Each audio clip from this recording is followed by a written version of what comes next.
Hey you guys, what's up? I am in my house right now and I am getting ready to you guys shot me a bunch of questions on Instagram. Just you guys wanted to know a little bit more about my life. And so that's what we're doing today. Just a simple question and answer. I'm gonna try to give you a little bit more insight to my life. I'm actually gonna answer a couple questions that I don't answer a ton on these like little Q&A things that you have because sometimes they take longer to explain. So now's the time. I can get into a little bit more detail and I'm super excited. So let's start. Do you have a job to support yourself being a pro athlete? That is such a good question, seriously, because when I first started becoming a pro, I was lost in terms of money.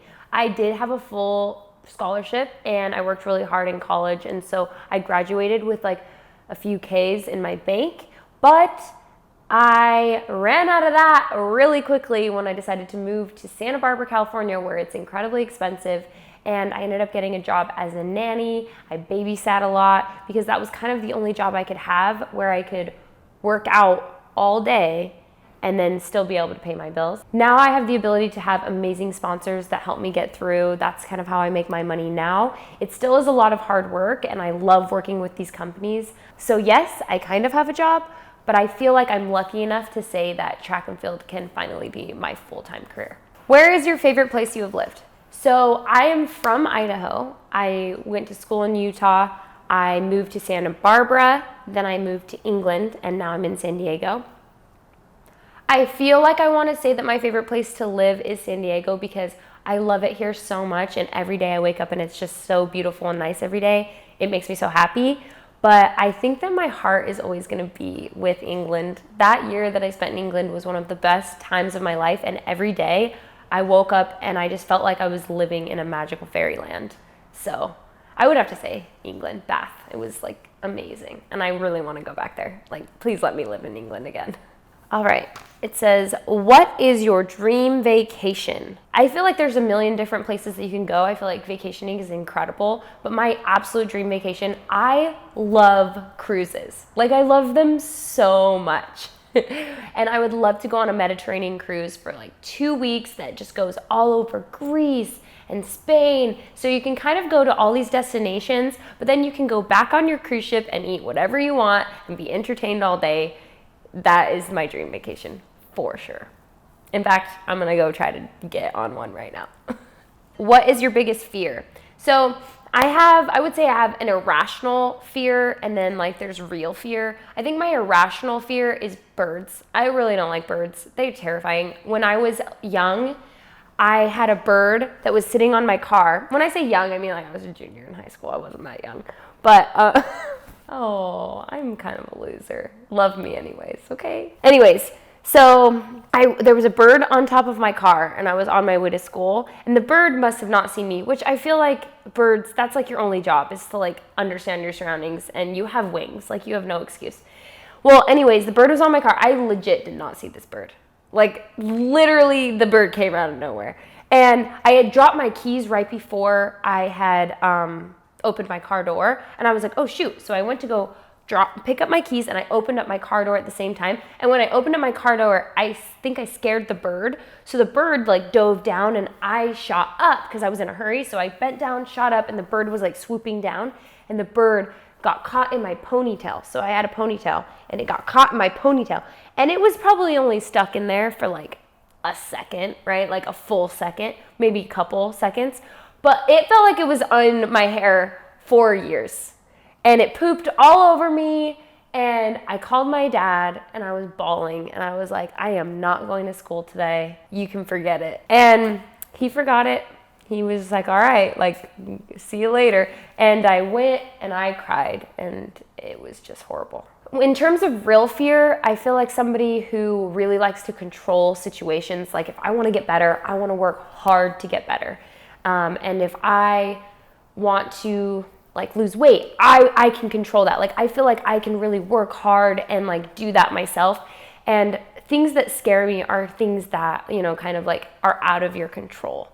And so sometimes I get like a little bit afraid of my own anxieties, which is so funny because like anxiety is just worrying about things that have never happened yet. And I get really nervous. I get like a little afraid of like maybe like a family member dying or losing somebody close to me, or just things that are kind of outside of my control. I would say that that's like my real fear. Like that's something that like I get, it kind of, sometimes it keeps me up at night, but I try my very best to, you know, like be like, you know what, at the end of the day, you have to live life now regardless of what is going to happen in the future. It's helped me a lot. But yeah, in terms of like answering your question, that's like the best I got. What is your definition of happiness? Okay, I'm really excited to answer this question because I think that happiness is a feeling. I think we feel happy, right? Just like we can feel angry, we can feel sad, we can feel, just like I also feel like being in love, like love is a feeling, and we have to treat it like a feeling, which means that it can be fleeting. So I think that what the question is meaning, like in terms of like being fulfilled in life, I would say that having more happy moments than sad moments can make you be fulfilled. But for me, I try really hard not to put too much of an emphasis on I feel happy right now, because sometimes if you don't feel happy, I mean, it can cause all other kinds of problems if you feel like happiness is a state of being instead of just a feeling that you're in right now. So that's what I think about happiness. Who is your idol? I feel like there are a lot of people in my life that there are specific qualities of them that I truly idolize. And that can be people that I've never met, like celebrities, or people that I know, like my best friends, or like anything, like my parents, like everything. They all have really good qualities that I love and I idolize about them that I wish I was better at. And really, like, I mean, my version of an idol, I hope that someday, like, I can think of my future self as like the idol of somebody I would want to emulate everything that they do. And I think the only way I can do that is by really taking things that I love about the people that I know and don't know. I don't know if that answers your question, but I don't think I have just like one specific idol that is like, you know, somebody that is like the creme de la creme, nothing wrong, because we're all imperfect beings and that's just the way life is. Are you in a relationship? And if so, how did you two meet? Yes, I am in a relationship. I met my fiance 9 years ago. And so we've been together for almost a decade. We got engaged 2 years ago on my birthday. It was really awesome. I feel like I don't share him a ton just because he's like a pretty private person, and I am like all for sharing my life with you guys, but I always am like trying to like sneak him into things, but he's always just kind of like a little shy about it. I'd love to like talk him into, you know, doing like a little Q&A with me, because I think that'd be really fun to like have you guys introduced to him, just so that when I talk about CJ, you guys will know who I'm talking about. We met in college. He was a long jumper, and we just started being best friends. We were best friends for like 3 months, and then we were kind of just like, oh, you're cool. And then we just like kept each other. We've been together ever since. Will you compete in the Olympics? Yes, I hope so. That's the plan anyway.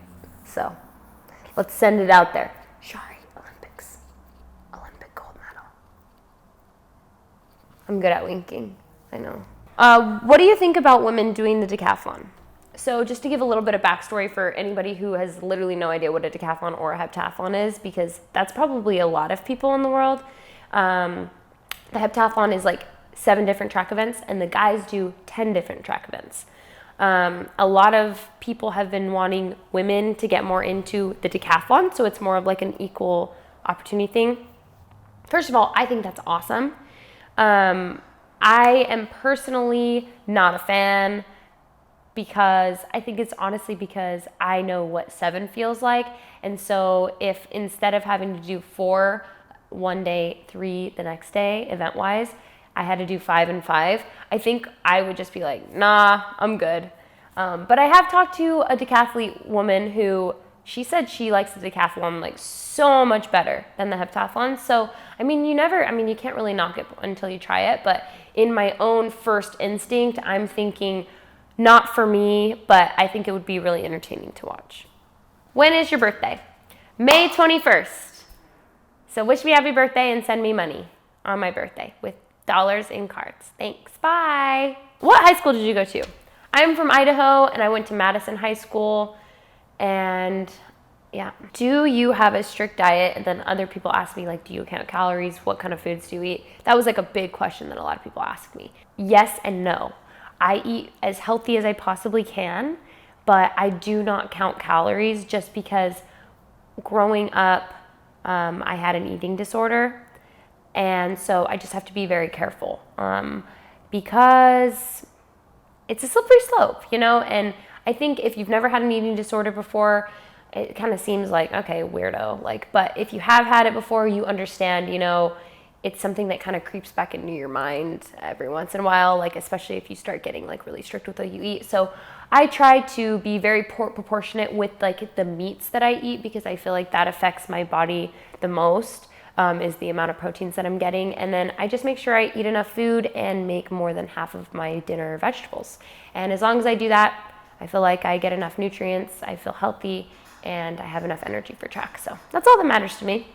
What would your dream be if you weren't a track athlete? I would be an actress. Like, as far as like your dream career, I honestly would love to be an actress. Like, love it. That would be something I would love to do if track wasn't like my biggest goal, my biggest dream. I would definitely move to Hollywood and try to make it as an actress. Don't know if I would do it, but I would try to do it because I'm one of those people who, if I want something, I'm gonna at least try. It's always how I've been. It's always how I will be. So, how many boyfriends have you had? Really, with this question? Here's the thing, is I would have just ignored this question, but it got asked like 5 or 6 times. So, really, with this question? So, serious boyfriends, I've had one, and we've been together for almost a decade, so that kind of makes sense. But I did have boyfriends in high school. They were adorable. Like, seriously, I have incredible taste in men. Always have, always will. Sweet, awesome, best friend types who treat me wonderful and are adorable. So, good for me. Ice bath or salt bath? First of all, both are awesome. I think that salt baths probably feel better in the moment, but personally, I think ice baths feel better afterwards. So, you gotta pick your poison a little bit. I think salt baths probably feel better too, but I would say ice baths for me. Ice baths. Where do you see yourself in 10 years? I just thought about how old I was gonna be in 10 years and it freaked me out. I see myself having some sort of business to myself, like my own something, like my own passion business. I don't know what it would be, but something that is mine. I would see myself being a mom, being a wife, and having a lot of friends, because I think that people, for me, that's like my true passion, are people. And I love collecting people. Honestly, if you're important to me at some point in my life, you're mine forever. Like, I will always try to find a way to be with you, and when I see you, like, go visit and all that. So I would love to like go on vacations with friends and have them over for dinners and like all that kind of stuff. So I don't know. That's where I see myself. Just happy and fun and fulfilled, hopefully. Favorite cereal? Okay, get ready. First of all, granola is delicious, but I would say Cinnamon Life, Waffle Crisp, Reese's Puffs. Cereal might be one of my favorite foods. It's definitely one of my favorite snack foods, though. When did you decide to go pro? I'm not gonna lie, I decided to go pro my senior year of college because I knew that I hadn't reached my full potential, and I just didn't want to stop yet. I knew I had more to give, and I knew if I didn't do it, I would regret it. So that's when I decided. Do you do any other sports? Growing up, I did volleyball, basketball, and gymnastics, and then I started doing track in like junior high. So yes, I did do other sports, but currently, no, I don't do other sports. In fact, I feel like I used to be best at volleyball, but I haven't played it in years, like 9 years since I was in high school. So, what is the best way to start exercising without getting frustrated and quitting? So first of all, exercising is really nice when you're already in it and you're like already fit and feel so good. But exercising is absolutely terrible when you're out of shape and you have no motivation. It's terrible. It's the last thing you want to do. My advice would be to just do something. Even if it's 20 sit-ups and 10 push-ups. Make sure you're not going one day without doing something. Unless you're doing like a big marathon training and you're working out every day and you need a break, like you can take a break, you're already in it, right?